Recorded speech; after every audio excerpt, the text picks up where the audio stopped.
They're called the Mod Squad. Ground pounders. The men that live by the grace of God and 600 horsepower. Here they come to the stripe. Down to the finish. Checkered flag in the air. Monsignor up the hill. Here comes Salamito to the inside. Here comes John Beatty Jr. And off the corner to the line they come. This is the Modified Minute. Go inside the world of modified racing with Jack Arute. Modified Minute is brought to you by Waddell Communications, the official trackside radio supplier for the Mod Squad. By Mid-State Site Development, Safety, Knowledge, and Innovation. By Wheeler's Auto Services, the finest in top-level service of premier automobile makes and models. By Hummel Brothers Quality Meats, 100% quality since 1933. By Hoosier Tire East, tires designed for champions. By Riverhead Building Supply, build smarter, build better. And by Ferguson Contractors, building excellence since 1925. Welcome to racing's newest podcast series that I'm calling The Modified Minute. I started this podcast because I believe that the modified racing community is underserved when it comes to coverage of what arguably may be one of the most exciting segments of all of motorsports. Throughout this series, I hope that you'll enjoy getting to better know some of the key figures that populate the modified racing world. I also want to thank my sponsors. They are true modified supporters, and I hope that you will support them. So, let's get this journey started, shall we? We start with the recapping of the racing action from the new Smyrna Speedway, where the track celebrated their 60th year of modified racing at the 5/8 mile high banks back in February. It is time to get you up to speed here on the Modified Minute. Up to Speed is brought to you by Mid-State Site Development, Safety, Knowledge, and Innovation. Here's a recap of modified action from new Smyrna Speedway's 60th Annual World Series of Racing. Things kicked off with the inaugural 2026 event for the Wheelin' Modified Tour. The new Smyrna Beach Area Visitors Bureau 200. Monsignor brings them down slow. Good launch from the field. They're off. Green is out. We're underway. Justin Bonsignor brings the field to turn number one. At inside lane gets the jump. McKennedy in second. Still nose-to-nose for third. Baldwin has the advantage going into turn number three. Driving in a bit deeper. Priest and Baldwin nose-to-nose for the second spot. Just in front of that 79 of McKennedy. Here comes Silk to the inside of Rip. Come up, bit of contact, and Silk into the outside wall in turn three. Green flag is back out. Priest was so good in the outside lane under the last restart and gets the advantage under this restart. But here comes Beers back to the inside, not letting Priest get clean racetrack by the time they get to the back straightaway. 10 shy of the halfway mark. It is still Ryan Priest and Justin Bonsignor 1 and 2. You see him up the back straightaway. Just a couple of lengths between the top two, and then a bit of a gap back to Austin Beers running unchallenged in the third spot. Caution comes out. Trouble off of turn two.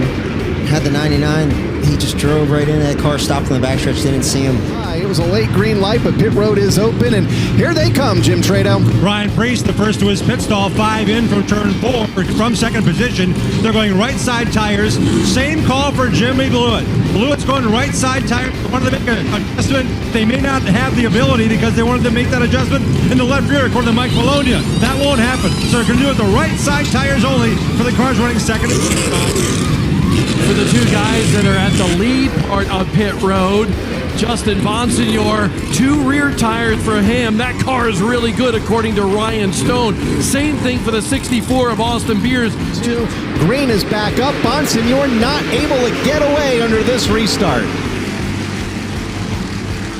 Ripkema pinching him right down to the bottom and holding that high side momentum in the 3 car. Top side, Bonsignor to the bottom. Coming around off of turn number 4, white flag, 1 to go. Baldwin out of shape further back, but the leader took the white as they go to turn number 2. Caution comes out, and Justin Bonsignor finds himself at the front of the field at the time of caution.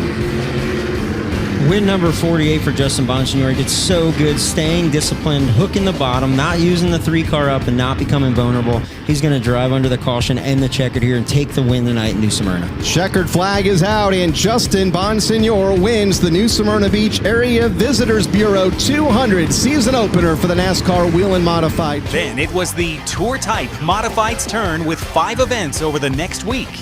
And it was a 14-year-old named Paulie Hartwig who stole the first show. Baldwin and Priest to the green. Turn 4, we are underway. The Tour Type Modifieds at the World Series of New Smyrna. And it's Ryan Priest leading the field to 2. Look at that. Paulie Hartwig, the third, taking over that position from Ryan Priest. How about that? 4 laps into his World Series career in a Tour Type Modified. Paulie Hartwig is your leader. Hartwig stretching the advantage even more. He's clean into turns 3 and 4. Paulie Hartwig about to make some history of his own. Hartwig wins it here at New Smyrna. In the next race, a NASCAR Cup star came back to his roots to score the win. Off of turn 4, Tyler Ripkema on the inside, on the outside. Ryan Priest underway for 60 laps of action as they head to turn 1. Battle for the lead up front. Who gets the run off of 2? It's Ripkema on the inside. Ryan Priest off the 4th corner to the line, claims his first win of the week at the World Series, his 14th in World Series history. Priest takes the Tour Type Modified win. Next up was the John Blewett Memorial 76. Racing for 76 laps. Williams looked like he was going to go to the outside lane, but instead he takes the lead on the bottom lane where that 50 car has been so efficient. Here is Williams in the outside lane. Emerling, the top qualifier, trying to challenge as they race to turn 1. Good restart for Ronnie Williams there. He's going to jump out in front of that 2-wide battle for second, but here comes Emerling. That bottom lane looking good for that 1 car. For the lead, Williams is there, peeking to the inside on the front stretch with 19 laps to go. The John Blewett III Memorial event, and Emerling, fast time earlier, on his way to turn 3 for the final time. Emerling, no pressure off the back bumper. He is going to come through turns 3 and 4. Ralph Miller with the checkered flag in hand. Patrick Emerling going to take the win in the Blewett Memorial 76. The next night, Emerling stood at the brink of becoming the first double winner of the year. But it would take some bare knuckles racing to do so. And it's a great opening start for the 73 of Paulie Hartwig. Hartwig with a great jump. He's going to leap out in front of Patrick Emerling in the 1. Emerling has got Ronnie Williams. I'll tell you, Ronnie Williams has got to be tired of seeing that back deck of that number 1 car. Right now, Williams with the run to the inside. Can he pull alongside Emerling? For the first time this week, he's got a shot to do it. If he can clear Emerling, maybe he can get up there and run for the lead. Ronnie Williams taking second. He's going to bring Catalano along with them. This week, he started out in the Jerry Cradle, number 20. Now he's under fire by Ronnie Williams. Ronnie Williams on the inside going for the lead and takes it from Paulie Hartwig. Here comes Catalano as well. We got ourselves a battle at the lead here, guys. But Ronnie Williams chasing that coveted World Series victory.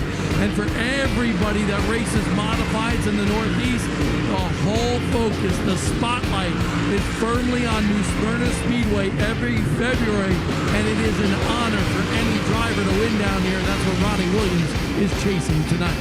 There's Patrick Emerling. Looks like he's in position to continue that top 10 streak, but I don't know that he's got what it's going to take to get up there to battle for the lead here. Big gap on the racetrack with just a few laps remaining, but still an excellent night, and I'll tell you what, he may have a shot at it. Caution flag out for the first time.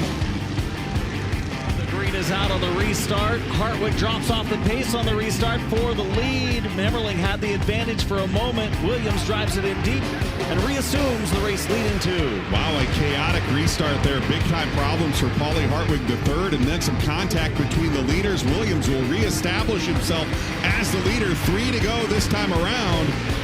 Used up Emerling a little bit on that restart, though. Let's see if Emerling has any hurt feelings. Is the caution flag going to come out? One more time.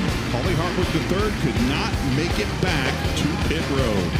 Emerling takes the lead on the restart. What will Williams do? Will he fire back in 1 and 2? He's right there on the rear. Oh boy, all that work that Williams did to get around Patrick Emerling is out the window after this restart. He's going to have to fall in line For the lead, trying to not be denied tonight of his first World Series victory. Williams up to the door. White flag waving, 1 to go for Emerling and Williams. It's going to be whichever driver has the cleanest final lap. They're going to go up the racetrack. Williams hip checks Patrick Emerling up the racetrack. He'll take the lead. What does Emerling have to get back? In 3 and 4, they make contact. Williams up the racetrack. Emerling to the lead. Here comes Patrick Emerling to the checkered flag. Give it to Patrick Emerling. The week ended with the running of the prestigious Richie Evans Memorial 100. And for one driver, it was redemption time. 100 laps of action for the Tour Type Modifieds, their final race of the World Series in 2026. Goodale on the inside, battle on the outside. Championship is a tight one. Green flag is out at New Smyrna Speedway for the Richie Evans Memorial 100. He's made many World Series starts over the last several seasons. He's made 6 starts in the Richie Evans Memorial. His best finish was 8. That was before tonight. Ronnie Williams wins the Richie Evans 100.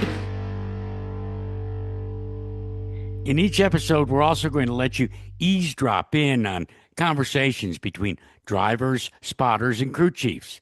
I like to call it radio replay. It's time for Radio Replay. Radio Replay is brought to you by Waddell Communications, your Northeast trackside dealer for radios and repairs. This week's replay comes from Ryan Preece and his spotter, Mike Herman Jr. Still there, south side. Still there, quarter, south side. Still there, about 1 out back behind him, or south side even. Just you and him, about 2 out back, south side. Still there, south side. Still there, right at your quarter, south side. Still there, quarter, bumper, south here. Bumper, clear. Still clear. Clear. With a half.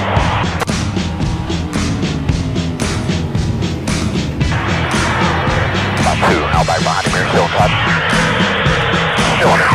Right at your door, still inside. Still there, door. Quarter, bumper,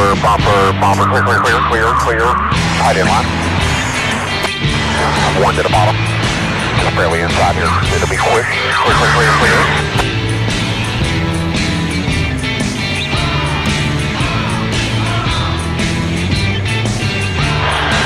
There's no 1.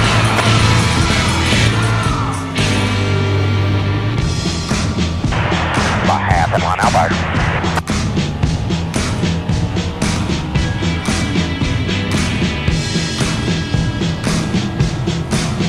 Stay low, you're clear. Come to caution here. Just going to stay green now. Keep digging.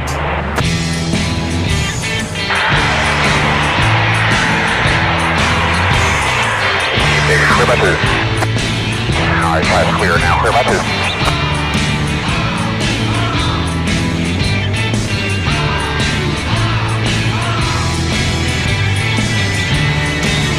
Caution's out, back it down. Caution's out. Yeah, just, I started backing it down a little bit because pace-wise, we're going to need about 25 to 30 unless you guys start giving up a little. Each week, I'll spotlight someone's outstanding performance. I'm calling it the hot dog of the week.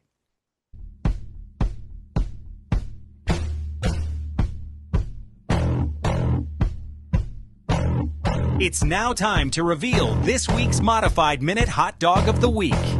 Someone who stood above the rest. Brought to you by Hummel Brothers. Quality Meats. The top dog in modified racing. 100% quality since 1933. This week's Hummel Brothers Hot Dog of the Week is 14-year-old Paulie Hartwig III, who took down the Modified Tour Type Opener at New Smyrna Speedway's World Series of Asphalt Racing. Baldwin and Preece to the green. Turn 4, we are underway. The Tour Type Modifieds at the World Series of New Smyrna. and it's Ryan Preece leading the field to 2. Look at that. Paulie Hartwig, the third, taking over that position from Ryan Preece. How about that? 4 laps into his World Series career in a Tour-type modified, Paulie Hartwig is your leader. Hartwig stretching the advantage even more. He's clean into turns 3 and 4. Paulie Hartwig about to make some history of his own. Hartwig wins it here at New Smyrna. Congratulations, Paulie. You are the top dog.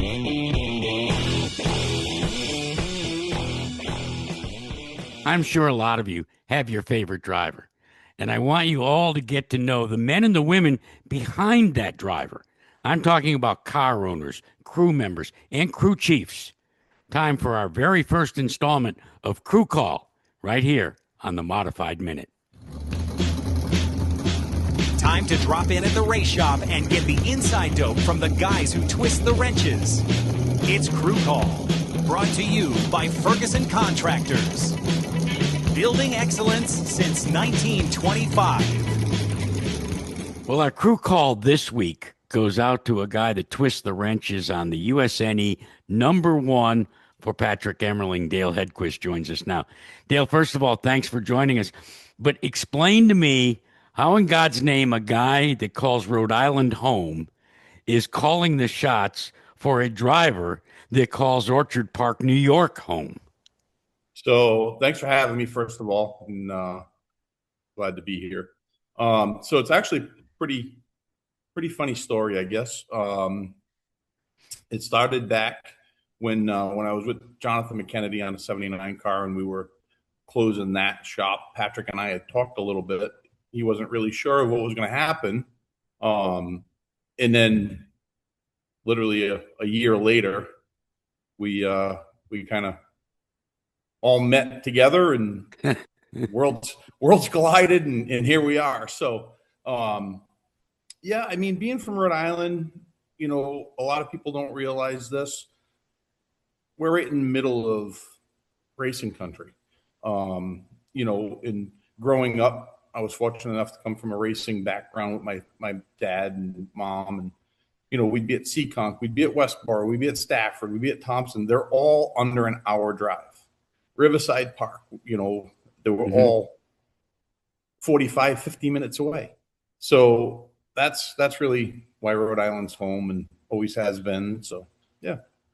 Well, let's talk about early on going down to Daytona to New Smyrna for Speed Weeks, the only modified tour type team to win 2 of the events that were posted. But one of them was a little controversial, at least if you talk to Ronnie Williams. Your take as a guy that's been around the sport for a very long time, are 8 wheels better than 4? So anybody that knows Patrick and myself, we don't like to race that way at all. And one of the things last year on the tour, with a few tour races, we got kind of bullied a little bit, and I'll call it bullying.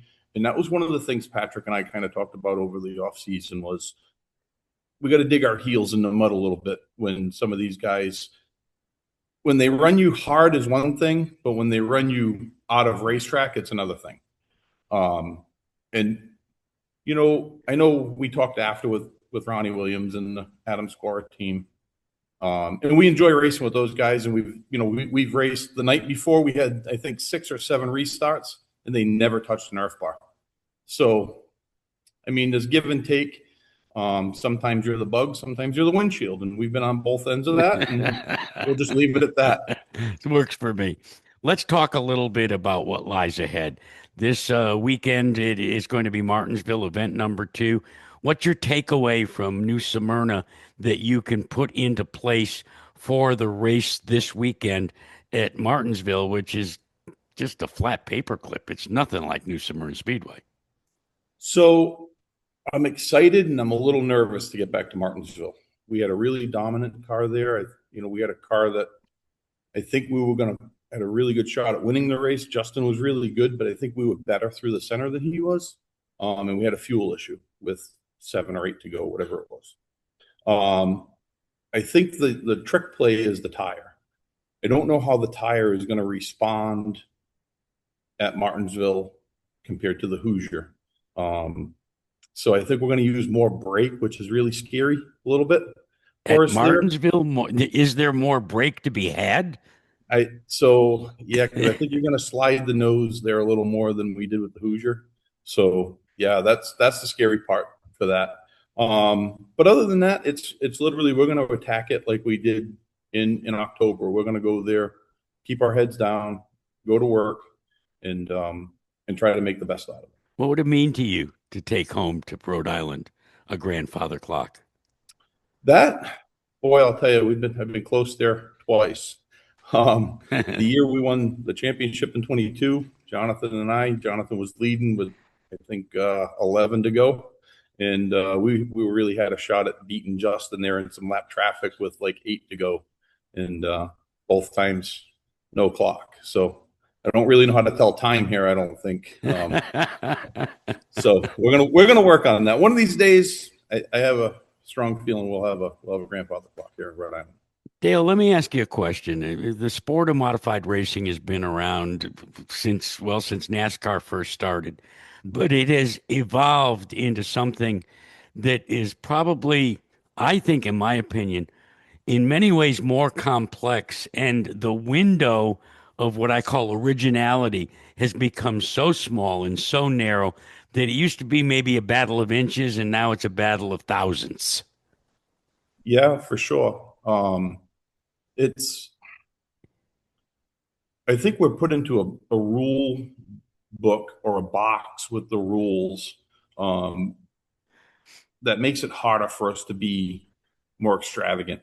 And that's why some of the open shows that we run, like the new Smyrna Speed Week stuff, we can push some of those areas to kind of make our tour package better. And that's what we use the open races for, is we try to make our tour package better by racing open shows and testing the waters with exotic setups, or, a different shock valving, whatever. And yeah, so it's tough because you're right. You've got any given tour race, and this year is going to be even more. You really have 15 cars, I think, that can win. I think it's the hardest division in the country to win in, for sure. One of the things that out of the Emerling stable, with certainly your influence, was the appearance at the Thompson Speedway last year of the old new style jewelry, big red machine with Jeff Bodine in attendance, and you come off and you win the race. Did that idea originate with you? Because you trace your history all the way back to Armstrong and that whole group with Bodine in the one. So one of the things that I've always been fortunate in racing, I've always been around a lot of people that were really, revered in the sport, we'll say, right? So the history part of it, for me, growing up in it, I think is really important for a lot of people that don't understand it or have never seen it. Yeah. The year before, so let's go back to 23. I really wanted to do, 24. I really wanted to do a tribute to the one car. And we started to put it together with the Armstrong family, and we just couldn't make it work. We kind of ran out of time there. Mm-hmm. So in the off season, I said, hey, I really would like to do, a tribute. And I got some people involved that would help us, financially put it together, because it was a whole body, a whole wrap. There was a lot of pieces involved to make that appear right. So, I was fortunate enough to get the help. And, we couldn't have played that Thursday night out if you asked me to write it up. We had a carburetor problem there and had to start dead last. And when it was time to go, we went. And you pushed the button, indeed. And for someone like me that's been around the sport and can trace its roots all the way back, I don't want to admit that I'm that old, but the whole Hop Arrington era, along with Dick Armstrong, along with Jeffrey and even Ray Hendrick, it warmed my heart to see it. What disturbed me is, unfortunately, probably there were a lot of people sitting in the stands that didn't quite make the connection. So I'm glad you brought it out so that they would ask the questions. So that was one of the things, like standing in the infield, kind of walking out to victory lane, you're in the heat of battle, and there's a lot of things that are going on. Yeah, we just won a tour race, which is huge. Yep. But we also won it with a tribute and with Jeff there, and we had the Pinto there, and guy Carl Oberg, who owns the original car, we trailered it up, and so we put a lot of time. A lot of people put a lot of time and effort into that car, and the place was packed, and it was great. And I think the people that we got feedback from, or I got feedback from, were all interested in, like, okay, so explain to me the relevance of the one car, and you say, well, the guy won 55 races in 1 year. We can't even run 55 races. Yeah, that's right. Yeah. How do you win 55, right? And, that was just, and I would love to do more tributes. And I think, we started some conversations, and maybe we'll do that, continue that going down the road. This USNE deal now is new, right? It's in its infant stages. So, hopefully, and I know David Miller is a huge Ronnie Bouchard fan. Maybe I shouldn't say that, but he did share that with me. Oh boy, we're going to see a purple 17. Well, I'm ready. So I don't know about the purple 17, but maybe a black number 7. Oh, that too. Yeah, let's go there. Black number 7. See, I relate the black number 7 to Georgie Summers. Yeah. Yep. So funny story, on a side note, I used to work a little bit. The guy who did late model motors that really kind of got me in a crew chief position of winning races was in the Ken Curley shop where all those cars were built. Oh, wow. Yeah. That's just 10 minutes down the road from here in Medway, Mendon, Mass. Before I let you go, every driver has its style, and you've had a lot of guys sit in your seats. Can you explain to me the style that is presented by a member of the Bills Mafia? I never let him forget it, that he's racing in the New England Patriots territory. I know. But when you look at Patrick's style, how would you characterize it? How would you explain it? Finesse, just class and finesse.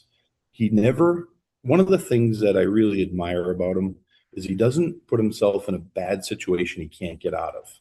He doesn't get in over his head. If we have a 5th place car and we finish 2nd with it, that's a great day. If we have a 5th place car and we finish 5th with it, that's still a great day.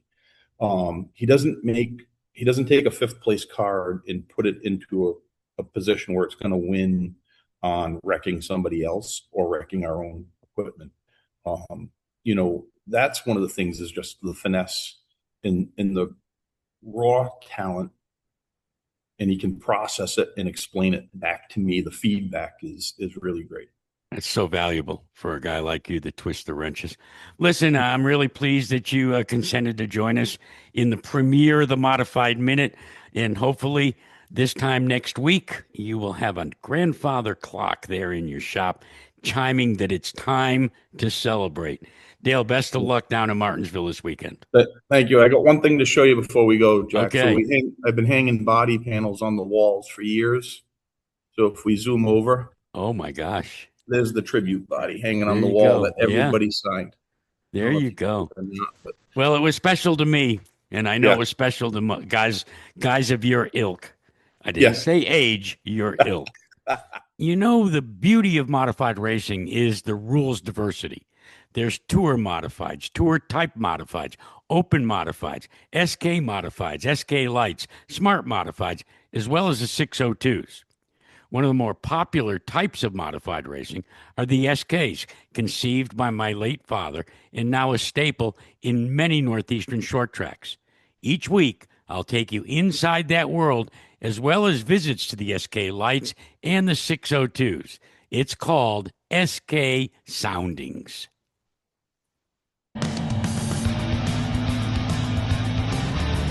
Time for SK Soundings. Brought to you by Wheeler's Auto Services. The finest in top-level service of premier automobile makes and models. Specializing in European, Japanese, and domestic vehicles. At the premier level of NASCAR, it's not unusual to see one car owner field multiple entries. But that's not the case in short track racing, until my next guest showed up with the grand idea of building and providing customer cars that he then would race against. We're talking about Keith Rocco of Keith Rocco Racing. All right, Rocco, you go out there, you charge good money for these guys, you give them a customer car, and then you whip their ass.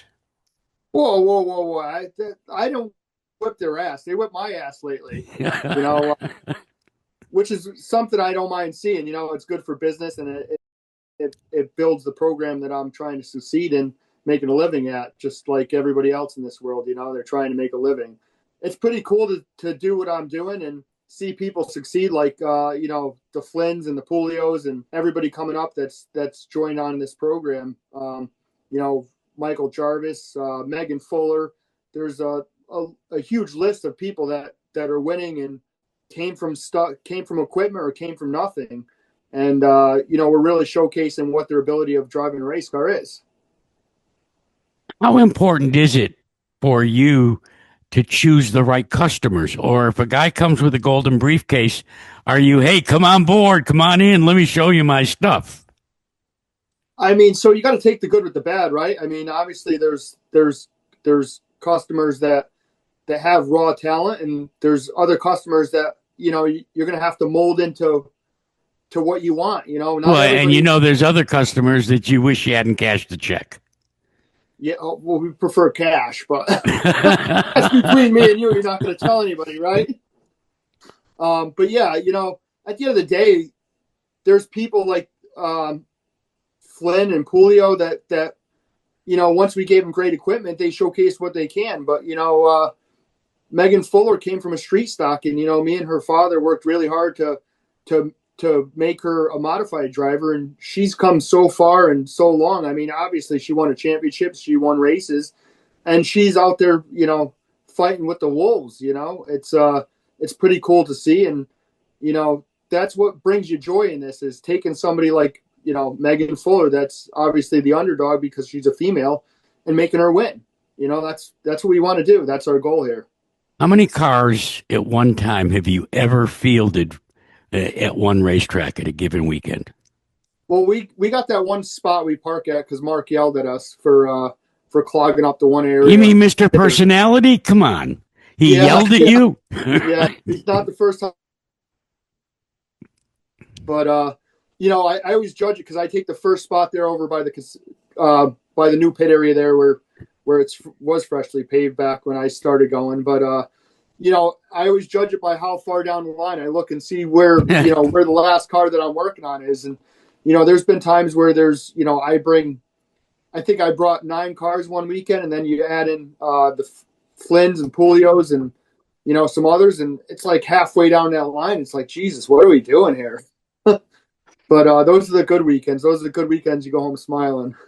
When you look at the body of work in an SK racing, and you've pretty much limited yourself to SKs, we'll see you now and again in a tour type modified, or, maybe making an occasional start at the Whelen modified tour or the Monaco modified series. But you are Mr. SK. You're making a living off the SKs against guys that you want to try and beat.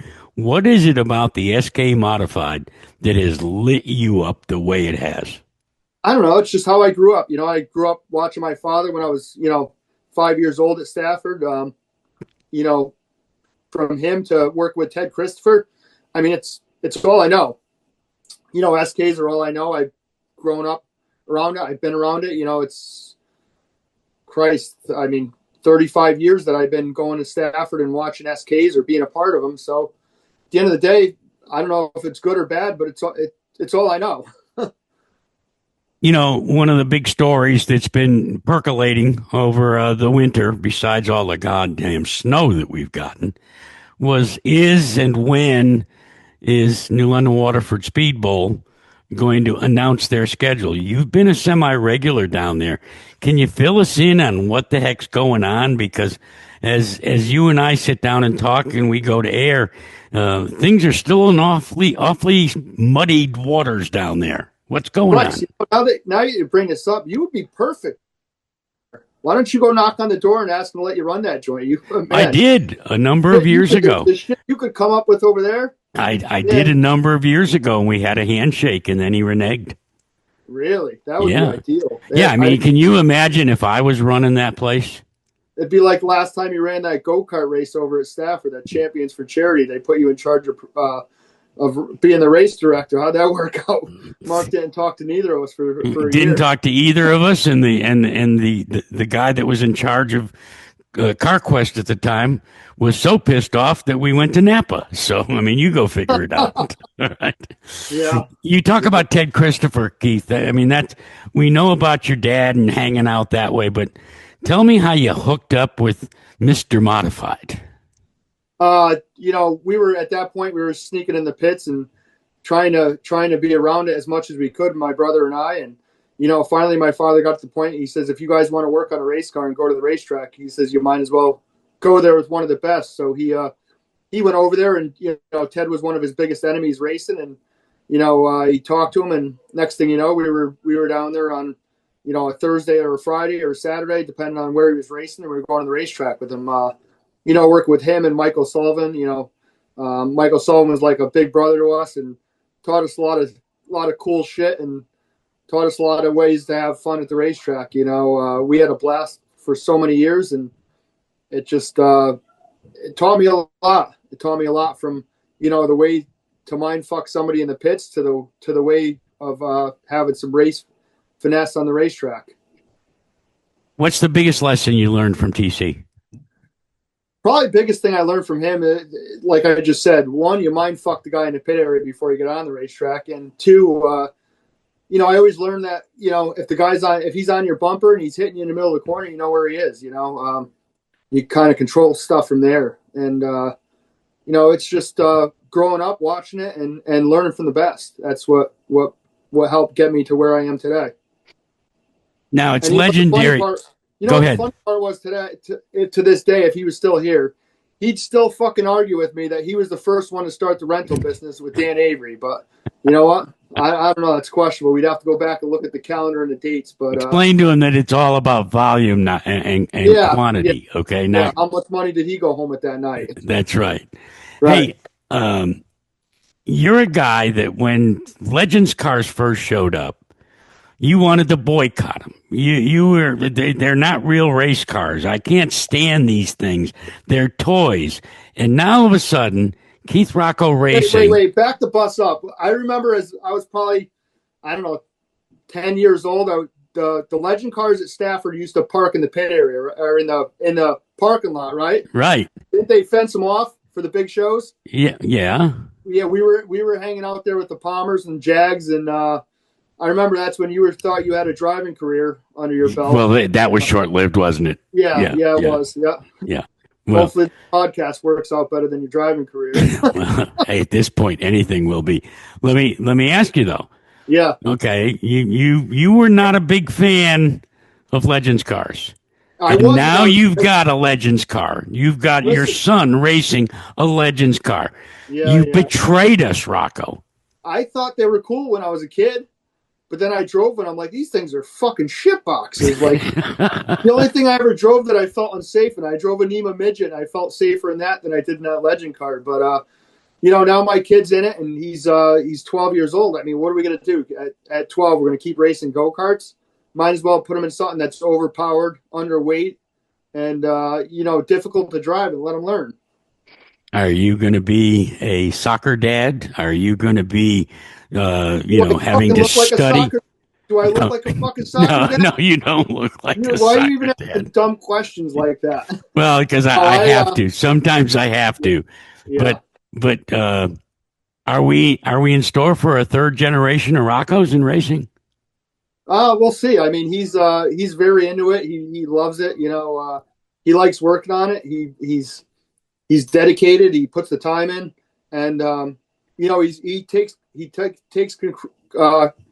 criticism very well from me. I'm his hardest critic, and that's how you learn. I mean, I'm not the one he gets out of the car. I'm not going to yell at him, but I do explain to him what happened, why it happened, and what can we do to prevent it. And that's how you learn. That's how you're going to be better. I remember when I started racing street stocks. My father was the same way. He didn't really know about, them things. And, I did what I did. And he never yelled at me. He never criticized me, but he would always give me the best advice possible to take and run with. And, that reflected on my career and how I raced and how I bring my kid up and how I do it with him now. Well, we're looking forward to it. Another Rocco, and I'm sure now that we know how you and your brother snuck into the pits underage, we can make sure that it doesn't happen with your kid climbing over to celebrate in victory lane. No, we're working on. Listen. We're working on the next best thing to get in the pits. Okay, you're gonna have to brief us. Keith, it's a pleasure. We look forward to seeing you at the Sizzler. Let's face it, it's the drivers that get all the accolades and all the applause. After all, they are the tip of the spear, and Modified Minute is no different. So each week, we will visit with the driver, putting him in the Modified Minute spotlight. It's Racer Spotlight time on the Modified Minute.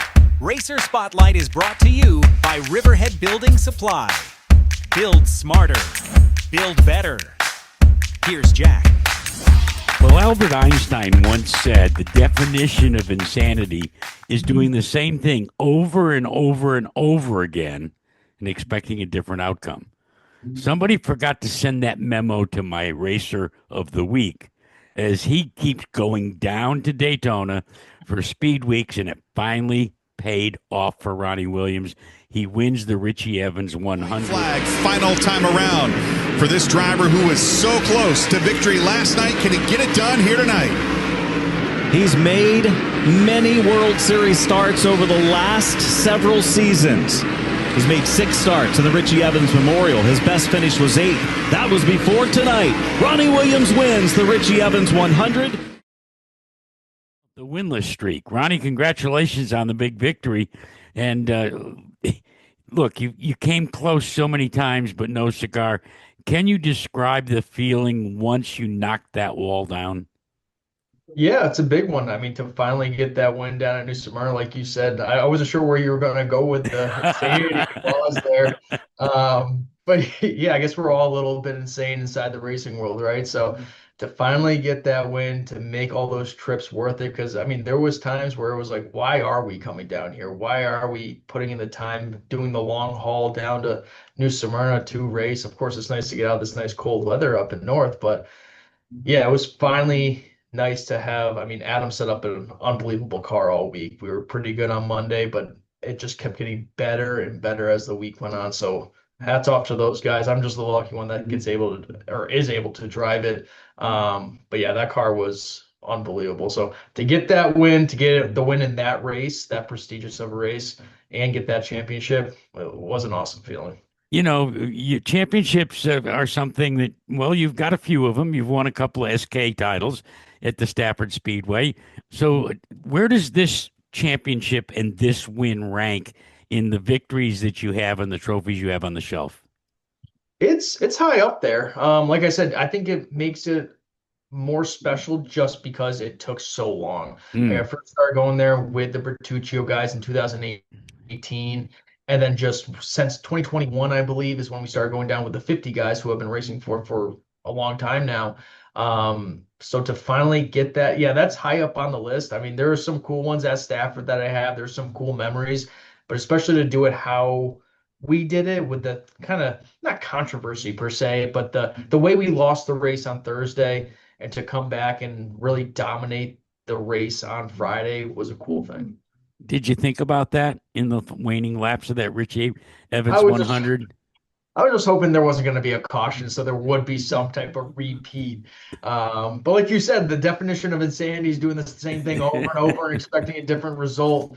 I would have guaranteed that if that were the case, if the caution came out, I wouldn't have done the same thing that I did on Thursday night. So well, that's good. We don't need to worry about that. But yeah, to get that win, I mean, even in the last 15 laps, I was just like, please don't have there be a caution so something ruins it. We had such a big lead, and I knew we definitely had the car. I think we had a better car than Thursday night, but again, it's racing and anything can happen. Let's talk a little bit about your career. How long have you been engaged in this madness? Since 2012 is when I started at the SK Lights at Stafford. So it's been a little bit. We moved up to SKs in 2014. And I always say it's crazy to see the guys that I was racing against in 2014 when you go back and look at the guys racing in the SKs like Teddy, Keith Rocco, Woody, Doug Kobe, Ryan Priest, Roman Pennick, Eric Byrne. You had a strong field every single Friday night. And I think that's just kind of propelled me to the driver I am today. And again, it's not, I'm racing against a lot of good guys now, but me racing the best very early on in my career at Stafford in the SKs, I think it's just propelled me to what I've been able to do. It didn't come easy to you, my friend, and it took a while, but then it was like something clicked.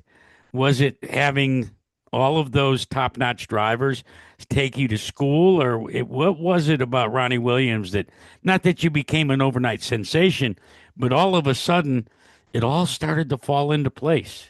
Yeah, I think we won our first race in my rookie year in 2014. We won 6 races in the SKs the next year, which is unbelievable. I think every time I look back at that, again, looking at the competition, but 2016 humbled me. 2017 humbled me. So Started thinking about that insanity thing again, right? Exactly. So I really think it was hooking up with the 50 guys, the Scavora Racing family, with their knowledge, with working on the Flamingo Motorsports 16. A lot of those guys who worked on Ryan Priest's car on the tour are now part of that 50 team. So when we made that move over there, when Adam wrote me on Facebook and asked me to give him a call, and we started that journey since 2018.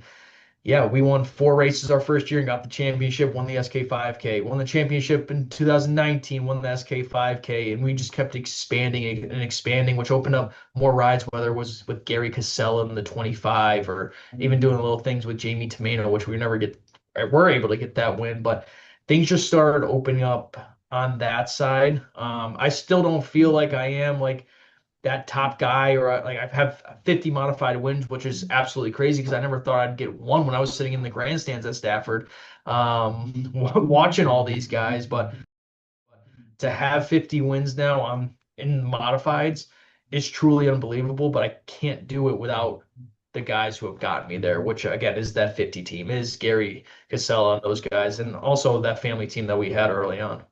I can't believe that Adam Facebooked you, and that's how you got the ride. Yeah, Tell me about that.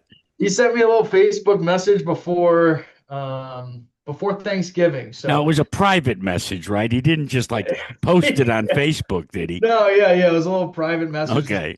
Give him a call. We didn't have each other's phone numbers. I really don't talk to too many people in the racing world, so he sent me a little Facebook message and just asking him to give him a call because the seat was opening up because Chase was leaving to go to Rob Fuller, I believe, and that opportunity. It was a good time to get away from the family stuff just because my father was starting a new business and I wasn't sure how involved we were going to be able to be. So to have guys who like they love and they have the passion for working on the race car, which I'm not a big fan of, having these guys. Whoa, wait a minute. You mean you're not a big fan of getting on the creeper and working on the race car? Okay. Yes. I just wanted to make sure we clarified that. Yes. I am not I have two things in my drawer in the pit box. It's a T-handled hex key 5/32, which is a thing I use for my helmet shields, and I have a 1/2-inch wrench, which is just an inside joke that we have. So are you going to share it with us? I mean, is it a left-handed 1/2-inch wrench, or I honestly don't know. I didn't even know if there was a right-handed. There really isn't. Come on, Ron. Okay, but no, it's just one of those things that these guys, they have the passion to work on the car and they have their specific jobs on the team. My job is to go out there and win them races. So I want to make sure that it does suck when we don't have years where we are going out and we aren't performing as well as we think we should, because we do think we should be competing for wins every single time we go to the racetrack. So when we're not doing that, I feel like I'm failing as a driver just because I feel like these guys are putting so much effort into me racing. This is like my passion. So that's a big thing for me. And of course, everything's easier when we're winning. So we're starting off the 2026 season pretty well.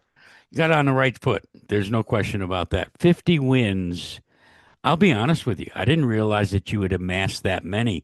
And yet, in many ways, Ronnie Williams lives in the shadows.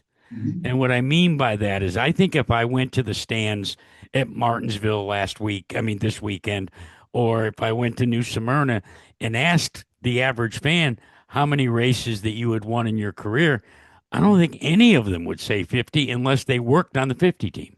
Yeah, I don't even know if some of them know. But yeah, I mean, again, 4 in the SK Lights, which isn't too crazy. I think we have 22 in SKs. Wow. From over the years, and I mean the other open wins that we have at Stafford, but yeah, the other ones. You're a big dog. I don't know about You're that. A big but, dog. We got to give you more. I'm trying to get there. Yeah, I mean the best week I've ever had in racing. We won with the 25 up in Loudon for an MRS show. That Wednesday we went to the tri-track race and we won a Seekonk, and that Friday we won in the 50 car in the SK 5K, and that was all in 2019. Wow. A hell of a week. I felt like Matt Hirschman for a week. It was unbelievable. And it was something that I knew was probably never going to happen again. But yeah, just counting up all those wins, it was a special thing to get to 50 this year. Ronnie, we've got a plethora. That's my word for the day. It was on my calendar this morning of tour type events, whether, as you alluded to, MRS, the Monaco Modified Tri-Track Series, the Stafford Tour type modifieds, the Wheeling Modified Tour. Are there too many tour type races, or is it just enough? I think there's I don't think there's too many. I think they're almost all bunched together at times. Like even when I'm doing the schedules, I feel like there is like months at a time where like there aren't a couple races. So I feel like everything's almost just on top of each other. I don't think anything's crazy. I know Stafford cut back some of the open shows this year. Thompson cut back some of the open shows this year, which just is allowing us to go to more tour type races, like the Wheel and Modified Tour. So, no, I don't think there's too many. We're going to support any open race that there is, whether it's Stafford or Thompson or Waterford. And we're just going to continue to compete on the Monaco and little here and there on the tour now. Well, as long as you bring your T-wrench, that's all you need. You got your helmet, your fire suit. Let the rest of the guys deal with it. Hey, listen, one of the things that we're going to do, and you're going to be the guinea pig for it, is each of our racer spotlights, we're going to do a little segment called Either Or. It's either or, where our guest must choose one or the other. Presented by Hoosier Tire East, where we fuel passion, pride, and success with our tires designed for champions. All right. The way this is going to work is we're going to give you 2 choices, and you have to choose either or. Okay. All right, let's start. Either or for Ronnie Williams. We'll start with either muscle shirt or T-shirt. T-shirt. Oh, you're such a wuss. Okay. Muscle shirt. Either or. Ronnie, is it either wins or championships? Wins. Okay, that I can understand. Here we may get a little touchy based upon what happened between you and the number one. Okay.